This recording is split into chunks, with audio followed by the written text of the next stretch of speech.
Welcome to the STARS program, seniors taking active roles in society. And now, here's your host, ANITA FINLEY. We're going to have Will and Linda Stoler, who are authors. They wrote a wonderful book. Alzheimer's now is becoming so, I don't use the word popular, it's just amazing what's happening. And Linda is the co-author of Transforming Your Aging Brain with the Multi-Modal Method. That's something you're going to have to explain to everybody again. A joyful way to enhance cognition, memory, and well-being. And she's founder of Brainysounds, of course, with her husband. I don't want to leave him out, Will. And I want to thank you very much for coming back and talking to us this morning. Well, we are very happy to be here. Good morning. Good morning. Good morning. You know, I was thinking of you because I recently attended a conference here in Palm Beach County at the convention center, and it was from the Alzheimer's Care. They have a very big organization, Alzheimer's Care Conference.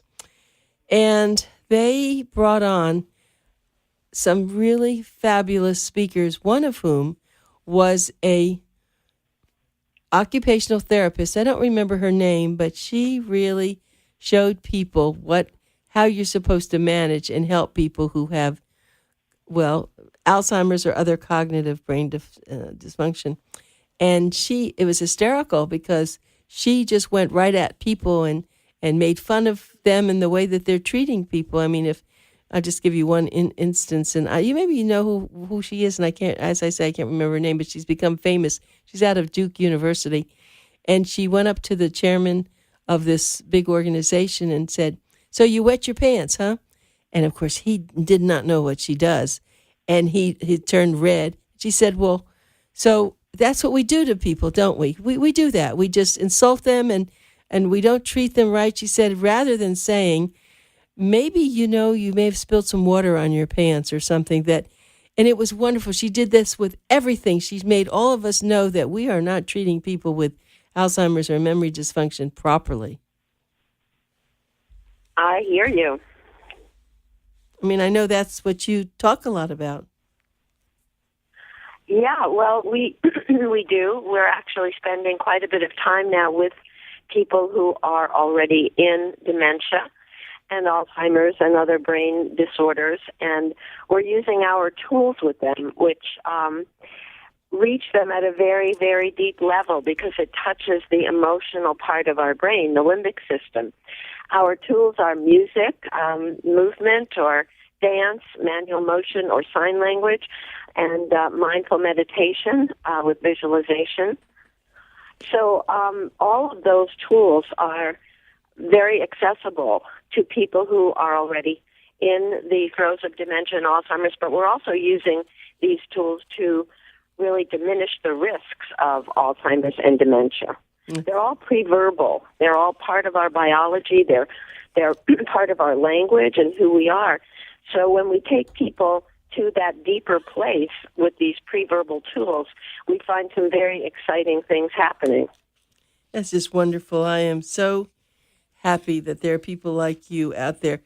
Is this something that you designed yourself, or did you learn to do this from some organization? I actually did it out of desperation as a speech pathologist, probably about it'll be 50 years next year that I've been working in the field as a speech pathologist. I know, it certainly does date me. And I use these tools with children for most of my career. And I saw an incredible change in the children. I did it because the regular methods that I learned in graduate school, which they're still using now, just didn't work. They were very left brain, cognitive, logical kinds of ways to work, and they didn't work with children. And so I went off on my own, tried to discover my own creativity, my own spirituality, my own authenticity, and then I began using these tools with children. I took kids out from behind their seats, and we made circles, and these were children who were typically developing as well as special needs kids. But anyway, fast forward to just a few years ago, my mom, who has just recently passed away with Alzheimer's, was coming with me to my circles with children, and I saw that they made a huge, what she was learning in my circles, which was original music, songs, combining it with dance, combining it with meditation, with visualization, with manual motion or sign language. When we combine these tools, what I noticed with my mom was a tremendous change in her affect, her ability to communicate, her ability to focus, to achieve some different things with language that I hadn't seen before. And I realized that I wanted to use these tools with the aging population. Huh. Well, boy, Will, did you know what you were getting into?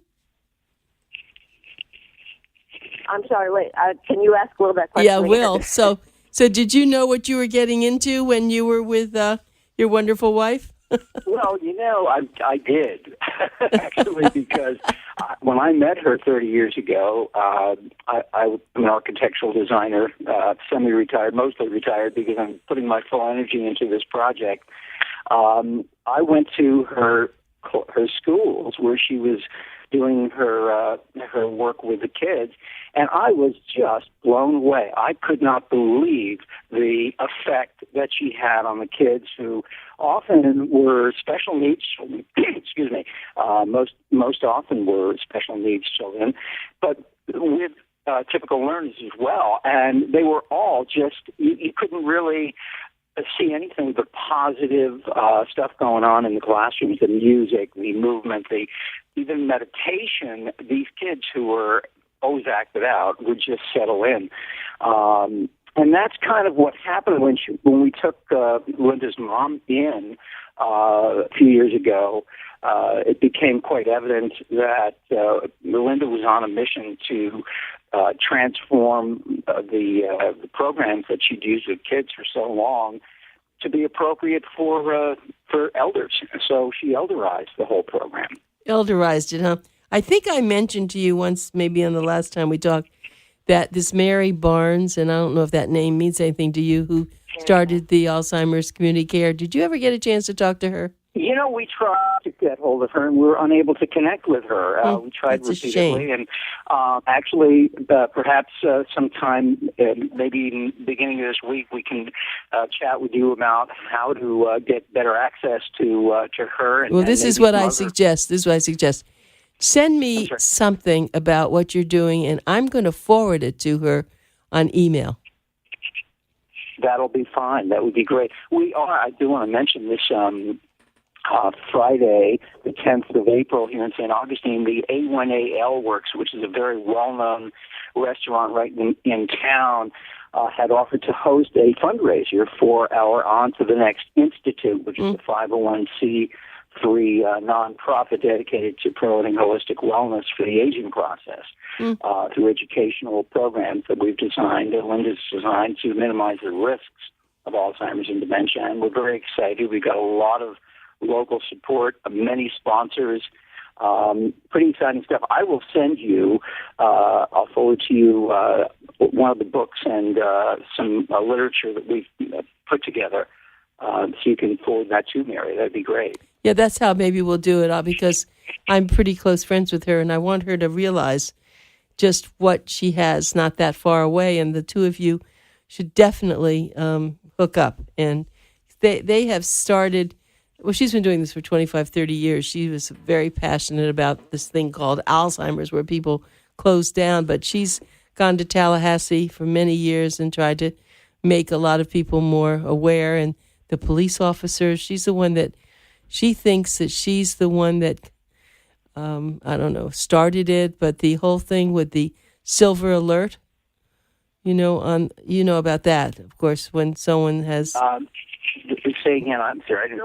Silver alert. Silver alert. Let me talk then.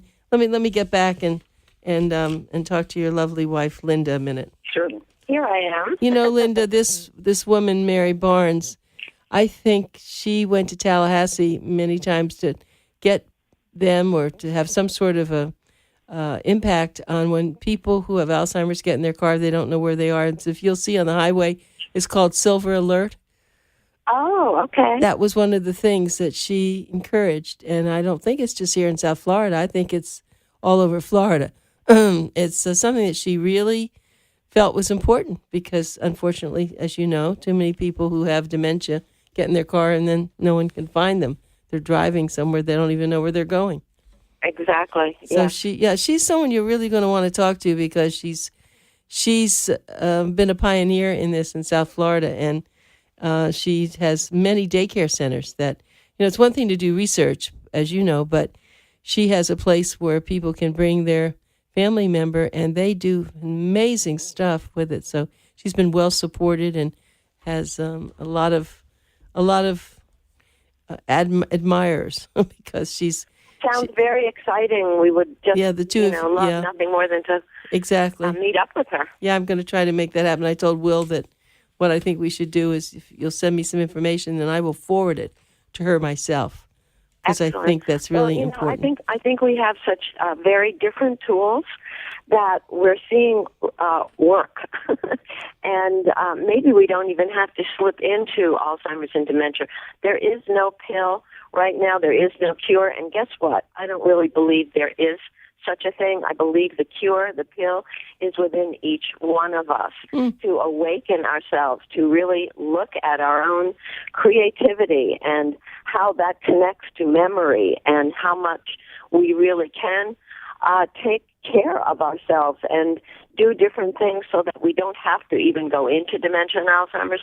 And then once we do, there are so many incredible things that we can do to work with these people so that we can make a huge difference. I think what's come up, at least for me, that makes sense, that years ago, people just slapped that word, you have Alzheimer's, when they really didn't have any proof and they had to wait until, of course, there's an autopsy. But now, with the spectra cell, with the way that they can look at the brain and they can actually see the dead cells, we've come a long way with that. But even more importantly, I recently attended a conference from the Weill, New York Medical Center. They now have a division, well funded, for the prevention of Alzheimer's, just what you were talking about. And they are going to, it's very exciting stuff. And then there's a man down here who was part of that other conference I told you I just went to, and he's on to that. I mean, it's all prevention, just as you were talking about. Yes. We're very excited to meet like minds and be able to discuss this and develop more because I know we have something that's going to change society. It's great. I'm so glad that you are so passionate about this also. And, we never talk about Dr.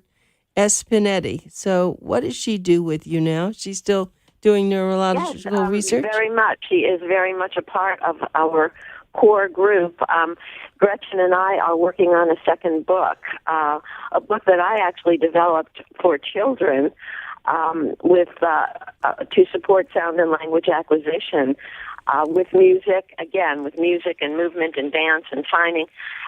We are now working on this book to elderize it so that it is really specifically a book for prescriptive care of people who have already gone into Alzheimer's dementia, but using music and dance with very specific sounds and concepts so that we can really support and make a huge difference in someone's brain, no matter what.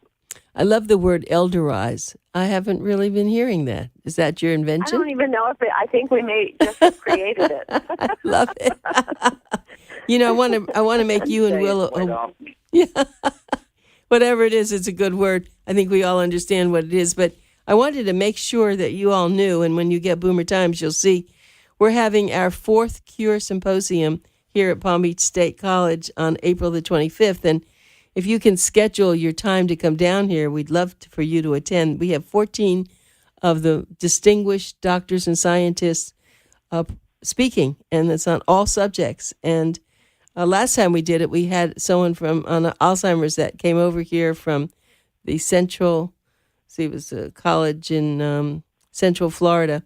But this time we're not doing that. We have things on stem cells and a lot of other things. But I think you'd really enjoy this conference. So if you can work your way to get here April 25th, we'd love to see you. Well, that sounds wonderful, and I hope that at a future date we're able to present at one of your conferences. I think that would be good. We'll have another one in November. Let's get you on that list. Please do that. Let's do that. Love it. Very important. I love the idea. Thank you. So we'll definitely make that happen. Anyway, let's keep going with you. Tell me about what's happening with your book. So you said you're on the path of doing another one. Yes. Well, our first book is really doing quite well. I mean, word of mouth is really just what's been happening in this area with people who have gotten our book and then wanted, another class or two. What we've been doing is making these hour-and-a-half presentations, and then people are coming back and saying, well, how can we keep going with this? So we're finding that very exciting. We have some book groups going, with people who are reading the book and seeing what they can do. Let me tell everybody the name of the book and how you can order it. It's Transforming Your Aging Brain with the Multi-Modal Method. It's by Linda Stoler and Gretchen Espinetti. And, exactly. And when you say multimodal method, explain that. Right. That is, we call it the multimodal method, or the MMM.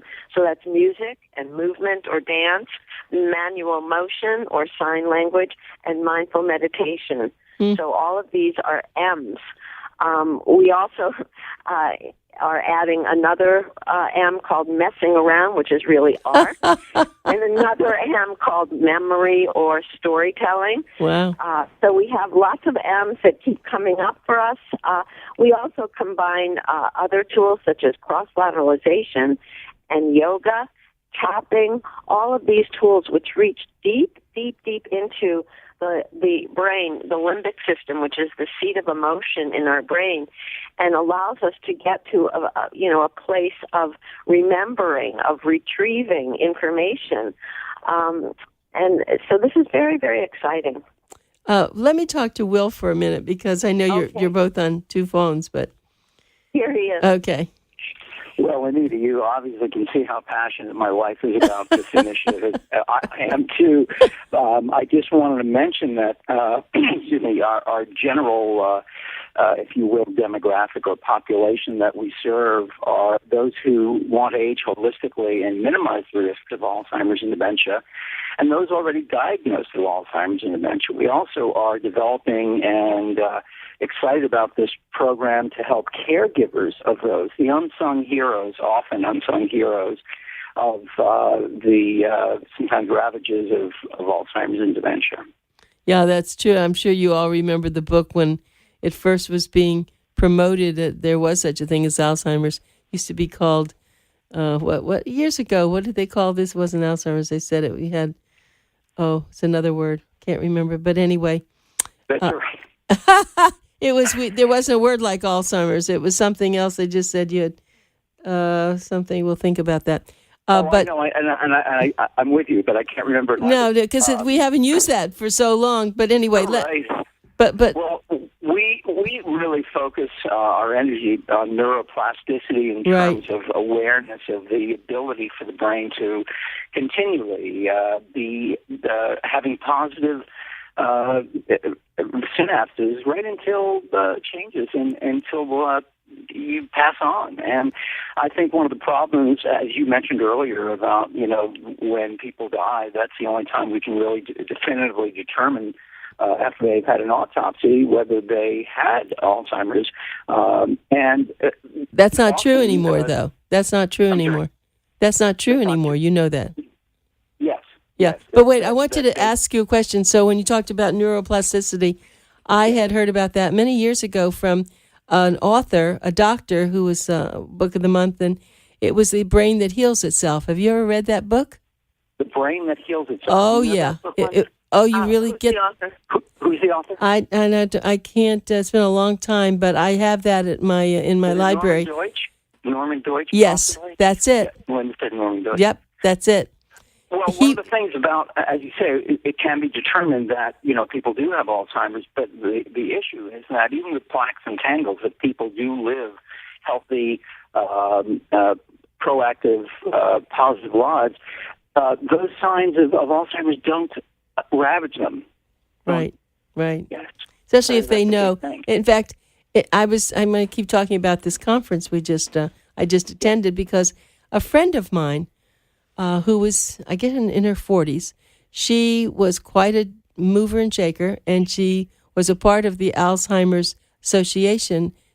She actually helped to do a lot of the walks down here in South Florida, and her father had Alzheimer's pretty severely, and he lived in New Orleans, and she kept going back and forth.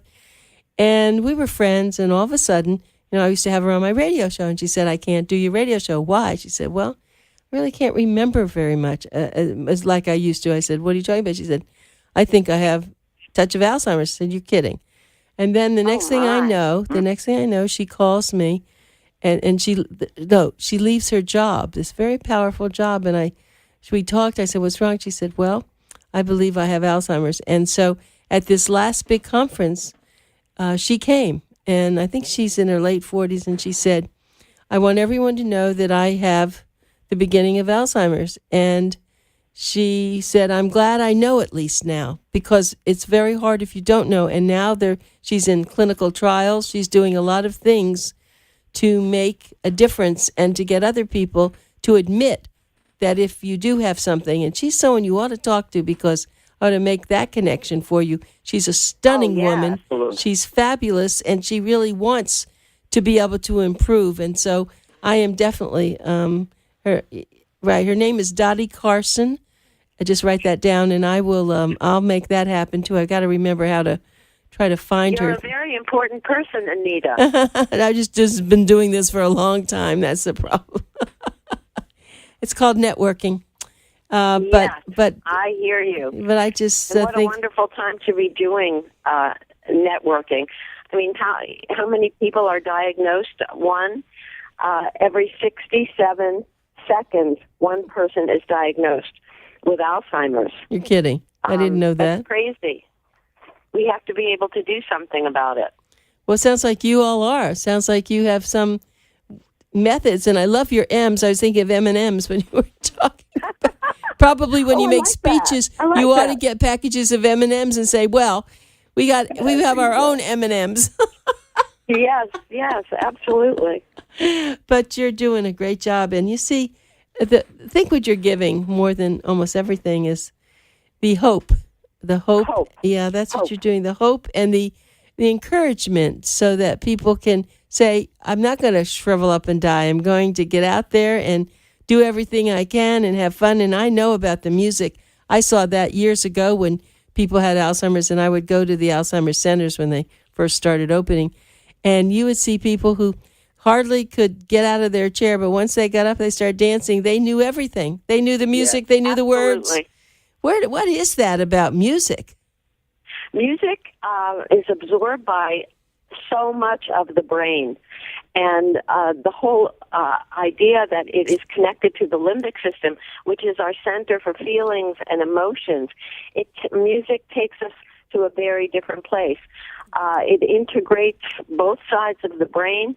It helps us relax. It helps us focus and process. But so do all of the tools of the MMM. All of them do the same thing, as does meditation. Yeah, that's true. And we're hoping that they do find a magic pill. But in the interim, I think in the interim, give us an opportunity, because with attention, and I use these words, they're attention, intention, and repetition, constant repetition. With using these tools on a daily basis, we can really make a huge difference in our brain. You're great, both of you. It's so nice to have a couple who are so involved, because you can imagine, Will, if Linda were doing this, you'd be out there. You wouldn't know what to do with your life. Now the two of you can do this together. So I admire both of you. It's great. We live and breathe this. I know you do. It's very exciting because we're beginning to finally get a lot of local in North Florida here recognition for the work we're doing, and it's inspiring us to continue to do more of this work. And we have a wonderful team, and we actually have some opportunities we'd love to talk to you about down in South Florida. Okay, well, let's do that. Well, I want to try to help you with putting you together with, the people whom I know who I think would make a big difference for you. So we'll do that. Wonderful. We'll do that. So exciting. Okay. Well, thank you, and I hope that we can get you down here to see our cure April 25th. Put it on your calendar because it's a very important conference. We'll talk about it. Actually, can we meet with you this week and talk about the details of that? Yeah, we can. Let's do that because I definitely will put you down as one of our speakers we do it twice a year, so we'll do that. Wonderful. Okay. Thanks for calling in. It was always great to hear from you. Very encouraging. People who are listening say, "Oh boy, those are wonderful people helping us." We thank you. And thank you. God bless you. We appreciate. Have a very happy Easter, and thank you so much. And I just want everyone to Passover. And a happy Passover. Thank you. I just want the Transforming Your Aging Brain with the Multi-Modal Method by Linda Stoler. I also want you. Gretchen Espinetti. Yes, but I want you to go onto their website, which is transformingyouragingbrain.com, and buy their book. Thanks so much. Thank you so much. All right, Thank bye. you, Anita. It's been delightful. All right, we'll be back.